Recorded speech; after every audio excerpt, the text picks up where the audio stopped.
Guys, welcome back to my channel बिल्सर biology. आज मेरे साथ मेरी स्टूडेंट जुड़ी है आशिका। इनसे आप पहले भी मिले हैं। इन्होंने CSI नेट और गेट का एग्जाम अंडर 100 रैंक से क्लियर किया है, बट इस बार जो अचीव इन्होंने किया वो सच में बहुत बड़ी चीज है।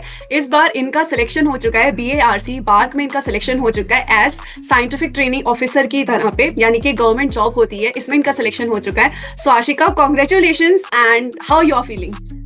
Ma'am, first of all thank you very much. और मतलब फीलिंग तो एक्सप्रेस नहीं किया जा सकता। मतलब इतनी खुश हूँ मैं, और घर वाले भी बहुत खुश हैं कि ये अचीव कर पाई मैं।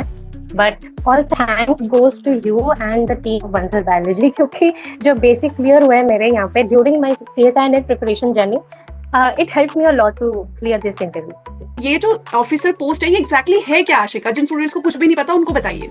यहाँ पे होता यूँ है कि आप जैसे हम लोग अगर नॉर्मल प्रोसेस की बात करें, जब BSc करते हैं, फिर MSc करते हैं, फिर हम PhD करते हैं, पोस्ट डॉक करते हैं, ऐसा।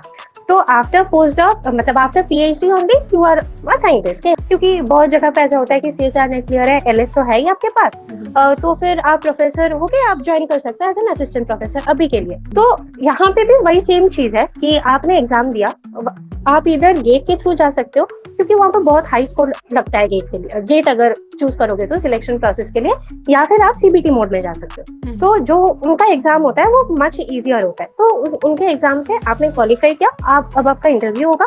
इंटरव्यू होने के बाद वो लोग आपको एक 1 ईयर का ट्रेनिंग करवाएंगे as a training scientific officer, कि आप ट्रेनिंग लो। क्योंकि वहाँ पे मेन जो काम होता है वो न्यूक्लियर फिजिक्स, न्यूक्लियर साइंस को लेके होता है।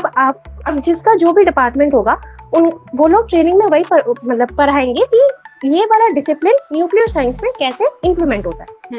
वो होने के बाद they will give you a diploma certificate. अब उसके बाद they will place you as a scientific officer. वहाँ पे डिफरेंट ब्रांचेस होते हैं बार्क के। मुंबई में है, हैदराबाद में है, कलकत्ता में है, there are different branches, Kalpakkam is there.